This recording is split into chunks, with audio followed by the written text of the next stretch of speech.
Hello, Charleston Atlantic Presbytery. My name is Bo Welch, and I was asked to give a brief introduction to the Presbytery. I guess many of y'all should know that I was approved by the COM to be transferred my ordination back in the late spring, and due to coronavirus, it's been a little bit of a wait to, I guess, to be introduced to y'all. So here I am.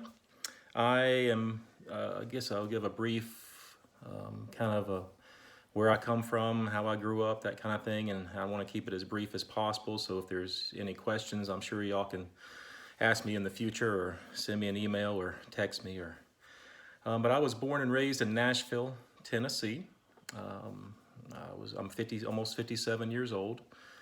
I grew up in kind of an upper middle class family in the nice parts of Nashville, going to private schools and all that kind of thing. And then I guess a big life change in my life was my parents divorced when I was 14. And that kind of led me into I guess from age 14 to about age 18, I was heavily involved with drugs and alcohol and things like that, just kind of in a rebellious kind of a thing. And then in 1981, about 2 o'clock in the morning, I was watching the Jim and Tammy Faye Baker from PTL on TV, and God just got a hold of my heart. I was changed in a kind of an overnight, kind of a Pauline, kind of a conversion experience. From that point, my life totally changed around. I started going to what was called Christ Community Church, which was a Presbyterian Church in America church that was meeting at my high school. I knew really nothing about churches at that time. A pastor named Cortez Cooper, who was on the board of directors at King College, helped me to get enrolled in King College because I wanted to pursue for the ministry. But my grade point average, since I kind of wasted a lot of my high school days, was kind of low. And he helped me to go to King College. I went to King College from 1983 to 87. And at that time, I was kind of under the care of the Presbyterian Church in America, the Nashville Presbytery, preparing for the gospel ministry within the PCA. From after King College, I went to Westminster Theological Seminary in Philadelphia, Pennsylvania, mainly because that's where my youth pastor had gone. At that time, my current wife's pastor was Tim Keller. Grew up with him in Hopewell, Virginia, and we just had a lot of connections at Westminster. So we went there for a year. We're part of New Life Presbyterian Church there in Jenkintown with a guy named Jack Miller.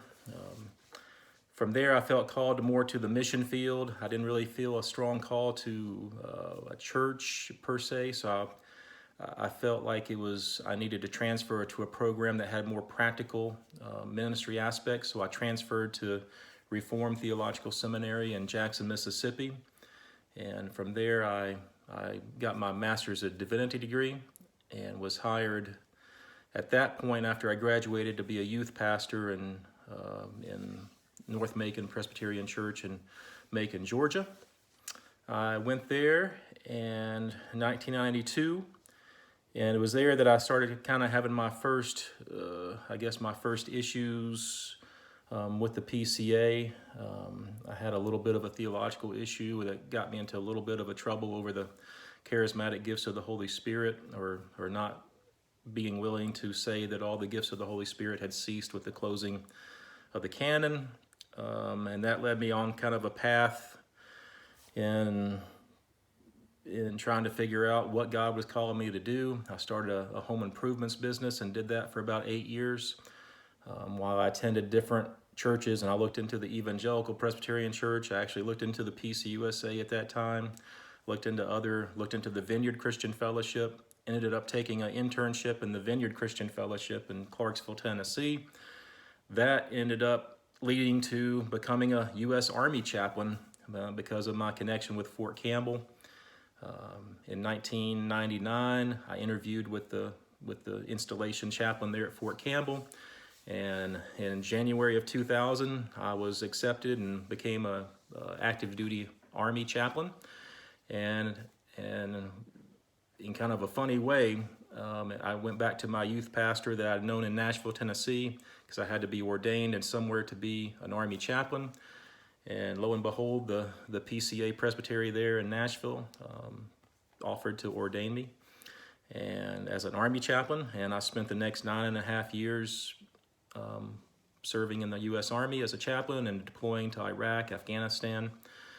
And at that point, I ended up leaving the active duty Army. I went to the Army Reserves for about another 6 years. I pursued my degree in marriage and family therapy. I finished a 2-year degree at Trevecca Nazarene College in Nashville with marriage and family therapy. Thought God was calling me into more of a full-time counseling thing. So I worked as an addiction therapist at the VA to get my some accreditation hours, and I worked for a little bit at the pastoral counseling centers of Middle Tennessee. And from there, I started a private practice for almost a year, but the finances were just not what I thought they could be. And I needed, to be honest with you, I needed to make a little bit more money. So I started looking into other possibilities. I've always felt led to be a prison chaplain. I've always liked working with inmates and people, I guess, who feel like they're not deserving of the love and grace of God. So I applied to be a federal prison chaplain and was actually hired at 2 different places, one in West Virginia and one in South Carolina. I chose to come to Estill, South Carolina, the Federal Correctional Institution of Estill, and moved to Bluffton, South Carolina back in 2015. At that point, I'd gone through some, I guess, some deeper theological changes on some different things, and was just kind of not really feeling at home in the denomination I was in. So a guy that was a current prison chaplain who's PCUSA encouraged me to look a second time into being ordained with the PCUSA. So I did so. My wife and I joined the Low Country Presbyterian Church and started a relationship with the Charleston Atlantic Presbytery. And from that point, I've been a prison chaplain now for the last 5 years. So I know this is supposed to have been brief. It's up to about 7 minutes now, so I will stop it here and just say I'm very glad to be a part of the Charleston Atlantic Presbytery. And if anybody has any questions or answers, or not answers, but questions for me, I'll be glad to answer them. God bless you, and hope to see you sometime after this COVID-19 thing is over. All right, bye-bye.